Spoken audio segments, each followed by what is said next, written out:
Iniutos na ng Department of Justice na i-withdraw ang mga kaso laban kina former Health Secretary at ngayon Iloilo 1st District Congresswoman Janet Garin at dalawang iba pa kaugnay ng Dengvaxia vaccine.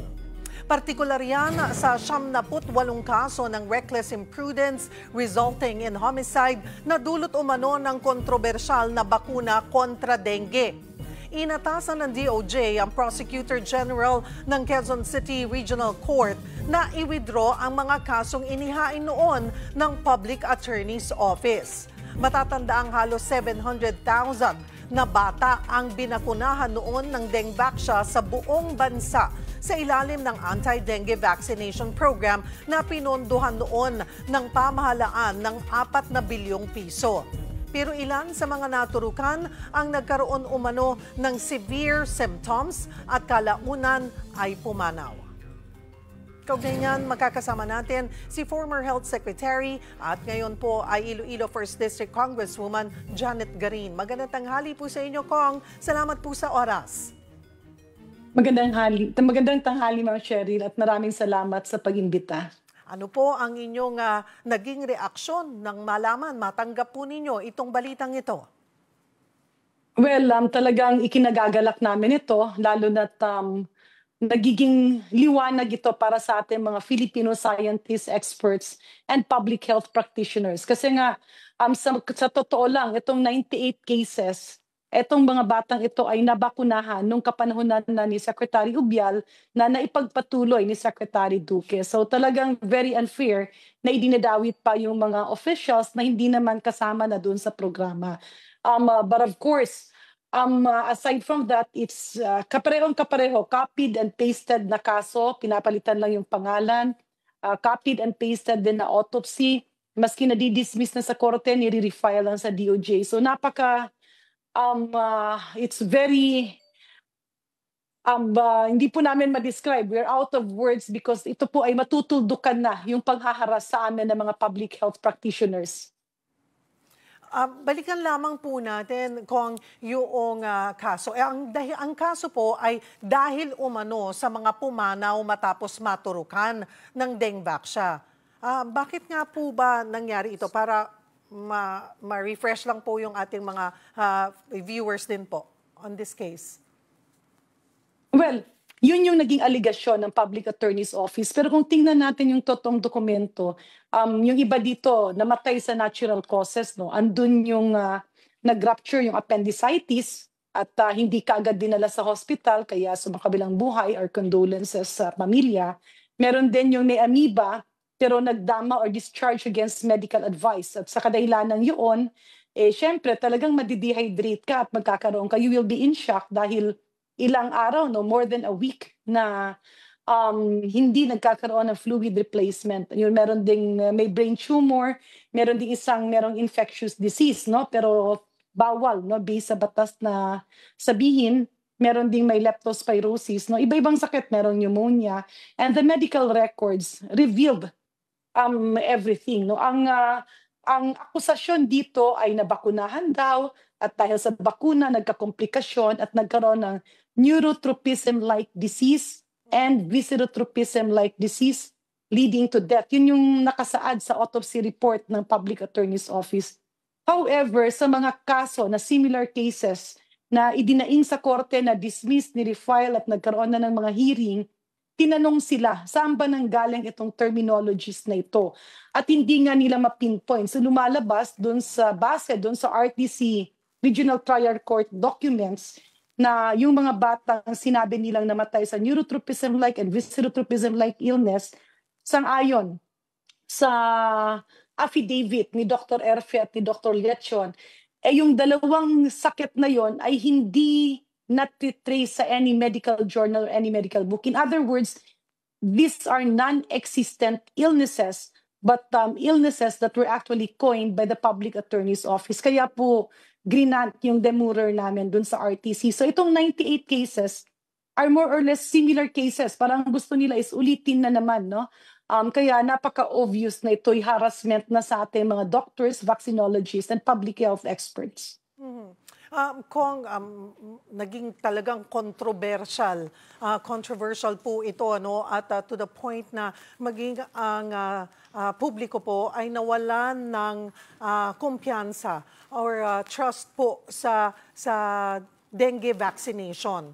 But with this po, tingin nyo bilang dating health secretary, medical practitioner, suportado nyo pa rin po ba na magkaroon ng dengue vaccination program dito po sa ating bansa?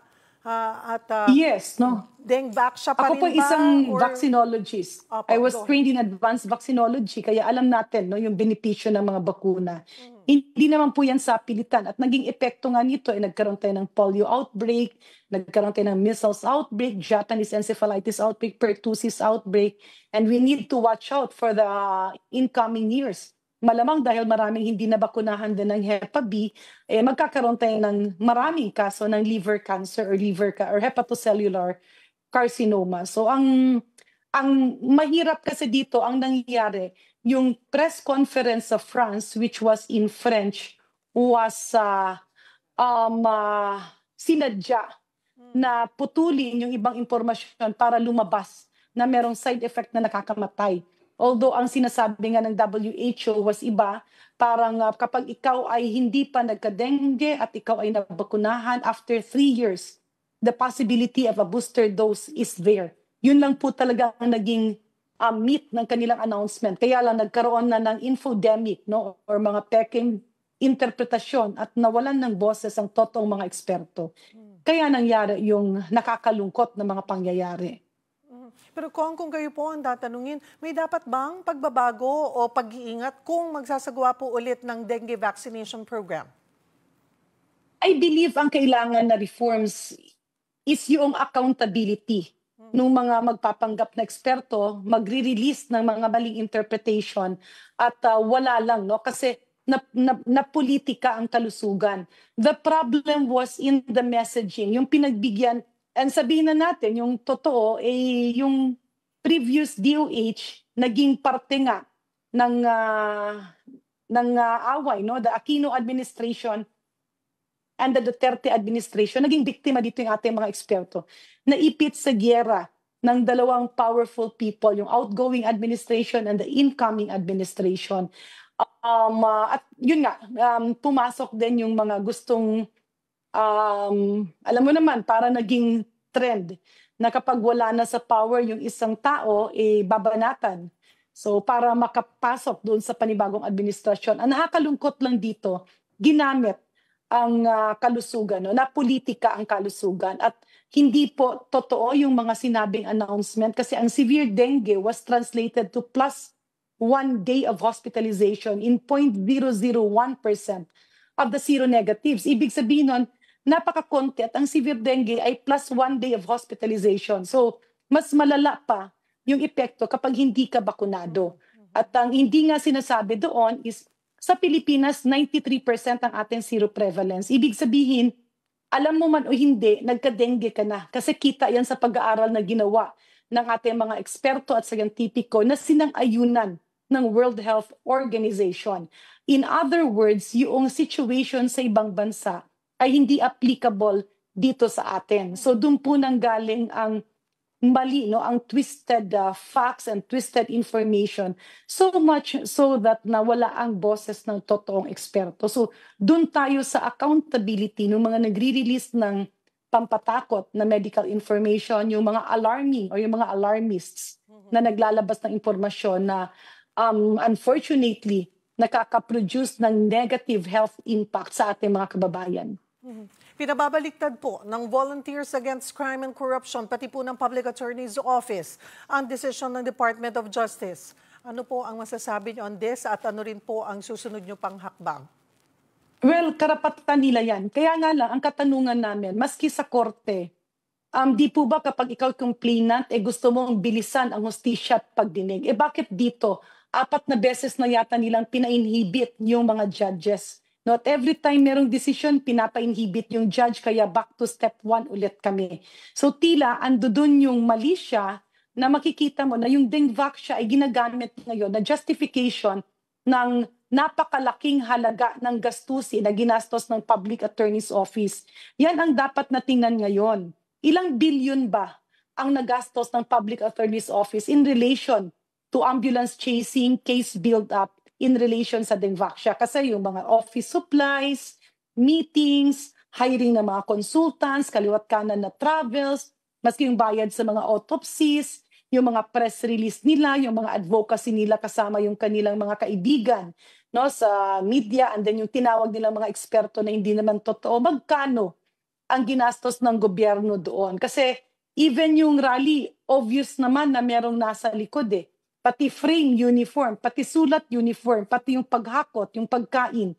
Ito yung mga bagay na dapat matingnan because taxpayers' money is being used to sow intrigue and fear among the public. Ginagamit na po ang buwis ng taong bayan para sa anti-vaccine campaign. Kaya kawawang-kawawa rin no, yung mga double jeopardy na biktima kasi hindi lang po yung mga experts at scientists natin ang nagiging biktima. Pati po itong mga pamilya ng our condolences, ng mga sumakabilang buhay, ng mga kabataan na pinapaniwala at pinapaasa ng Public Attorney's Office. No? Nakakalungkot na nagagamit sila doon sa pagsabihin na natin, no, unnecessary government expenditures na mga gobyernong tao lang din ang kinakalaban. Marami pong salamat, Congresswoman at former Health Secretary Janet Garin.